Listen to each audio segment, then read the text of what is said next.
Hello, friends, and welcome back to Malicious Compliance Stories. Let's kick off with a story about workplace drama and petty revenge. Sometimes karma doesn't need help, other times it just needs a little nudge.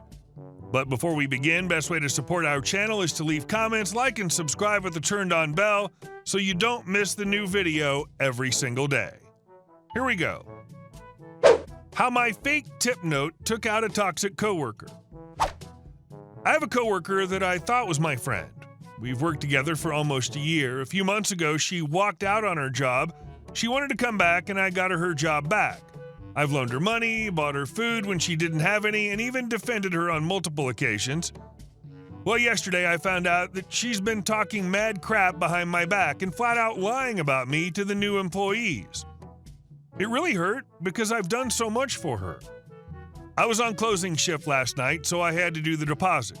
On the top of the deposit bag, we write our tip so we can minus it in the daily operating report to see if we're short, and we leave the top of the deposit bag on the desk because the deposit bag number is needed to open the store in the morning.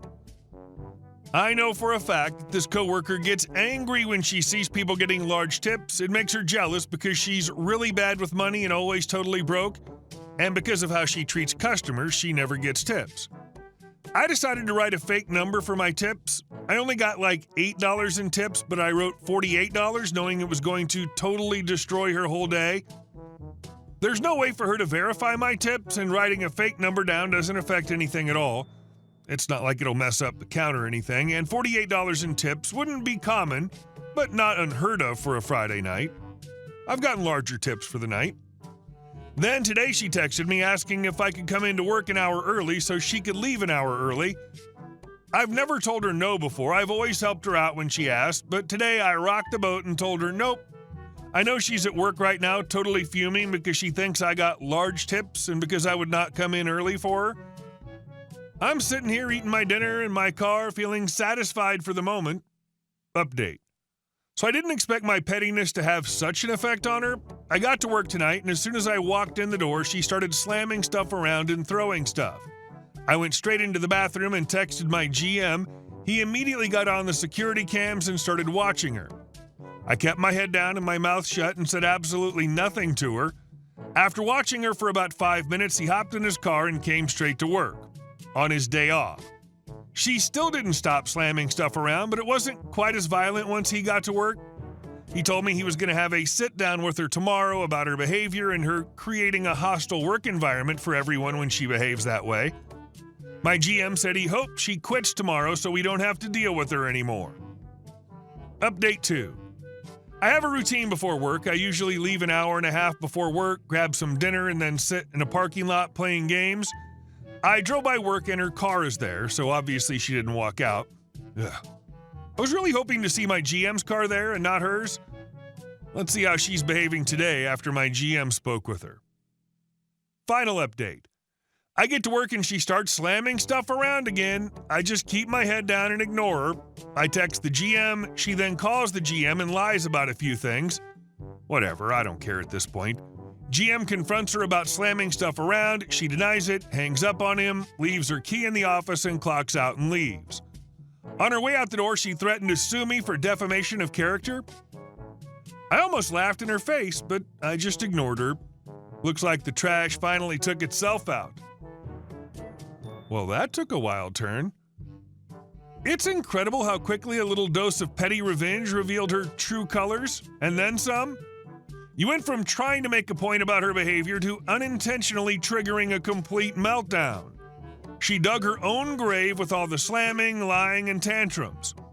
Now you can breathe easier knowing you don't have to deal with her drama anymore. And our second story. How a soccer practice led to grocery store chaos. This happened last week after my son's soccer practice. I just had a few minutes between finishing work and having to drive my son, 10-year-old male, to soccer, so I did what I normally do and grabbed the first shirt off the top of the pile in the drawer and put it on without a second thought. I work from home, so I haven't shaved for a few days, so I did look a bit grungy. At the same time, my wife had laid out my son's clothes for soccer, including a bright yellow soccer shirt with the appropriate overpriced logo on it. It wasn't until some other parents at the practice started teasing me that we were shirt twins that I realized that the shirt I was wearing was also bright yellow, sans logo. So we laughed. The kids practiced and all was good. During practice, my wife messaged me and asked if we could pick up some groceries, milk, bread. So we drove over to the local grocery store, a typical day. When we got to the store, the closest parking spot had a few carts in it, so my son helpfully got out to move the carts while I pulled in. He pushed a few to the return area nearby and kept one for us. Again, a typical boring day getting groceries. As I got out and grabbed the cart my son left for me and he came back, some woman parked next to us was putting her groceries in her SUV and we heard her say something like, "I'm done with my cart," but of course we didn't pay attention. About 30 seconds later, we heard metal scraping on metal and turned to see the lady backed into the cart she left behind her SUV. As we started chuckling, she got out of her car and started yelling at my son that he was supposed to take the cart, and now he has to pay for the damages because he didn't do his job. My son wavered between laughing, crying, and running because it was funny, but he's shy and didn't know what to do. She then started in on me and said my employee didn't take the cart, as others, including the cart people with the bright orange vests, started coming around to try and understand what was happening. Avoiding cursing in front of my son, I told her to shut up. He obviously doesn't work here since 1, he's wearing a soccer uniform with a giant swoosh on the front, and 2, he's a 10-year-old kid. She then started saying I should have moved the cart since obviously my yellow shirt meant I worked there, and the crowd of 5 or 6 people who formed started laughing at her.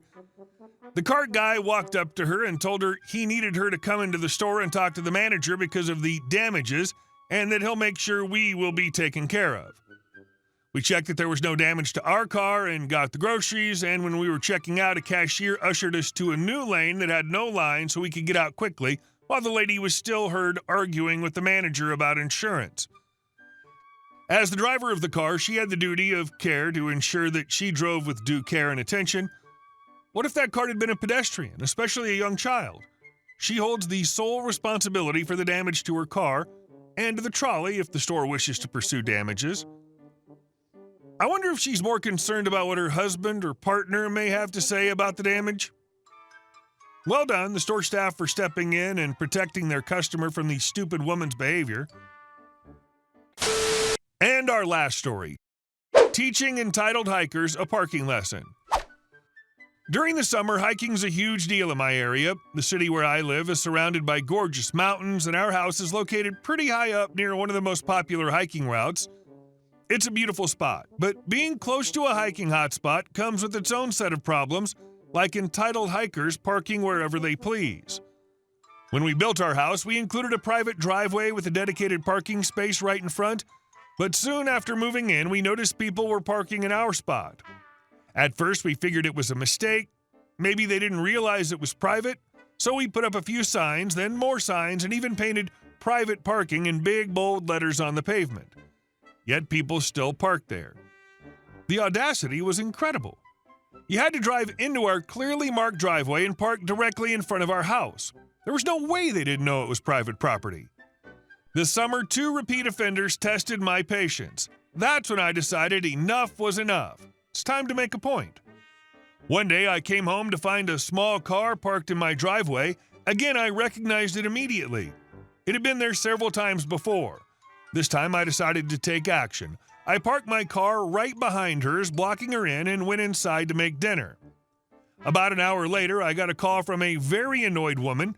In my country, Norway, you can just search up the license number and it gives you the owner's information. Karen: "Hey, I'm parked in your driveway and your car's blocking me in. Can you come move it?" Me: "Oh, that's your car? You know this is a private driveway, right?" Karen: "Yeah, but there's nowhere else to park. It's not a big deal. Just move your car." Me: "Actually, I'm not home right now. I'm on a business trip and won't be back until tomorrow morning." Karen, panicking: "What? You're kidding me. I need to get my car out now." Me: "Well, I'm sorry, but you'll have to figure something out. Maybe call a taxi?" Karen: "You can't do this. I'll call the police." Me: "Go ahead. They'll tell you the same thing. It's private property. Have a good evening." She hung up, furious. From my living room, I could see her pacing around and making calls. Eventually, she got into a taxi and left, glaring daggers at my house as she went. In my country, taxis aren't cheap, and judging by the distance to the nearest town, that ride probably cost her about $150. The next morning, she showed up bright and early to collect her car, looking absolutely livid, but too embarrassed to say a word. She just glared as I unlocked my car and moved it out of her way. A few weeks later, another car decided my driveway was the perfect spot to park. This one belonged to a guy who, unlike Karen, decided to confront me directly. He rang the doorbell, and when I answered, he immediately launched into a tirade. Dude, hey, move your car, you're blocking me in. Me. And you're parked in my driveway. Why would you think that's okay? Dude, there's nowhere else to park, man. I'll just be a few hours. Move your car now. Me. No can do, I'm in the middle of dinner and an episode of my show. You'll have to wait. Dude, angry. You've got to be kidding me. You can't just trap me here. Me. Sure I can. You're trespassing after all. Maybe this'll teach you not to park where you're not supposed to. I shut the door and went back to my show, leaving him to stew outside. About 45 minutes later, I finally came out to move my car. By then, he was fuming.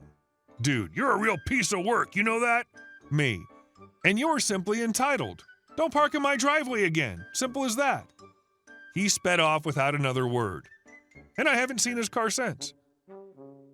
Sometimes you've got to teach people the hard way. My driveway isn't a public lot, and respect for private property isn't optional. Well played, OP. But isn't towing more expensive and inconvenient for the a-hole parkers? Not only do they have to wait to get their car back, but they also have to pay for getting it towed. If they can figure out where it went, LOL. OP could also not be home, and then the person wouldn't know which company towed their car. Anyway, Karen's taxi ride and the guy's frustration were well-earned lessons in respecting private property. Hopefully the word gets out and your driveway stays clear. Hey guys, thank you all for watching the video. I'll see you in the next one.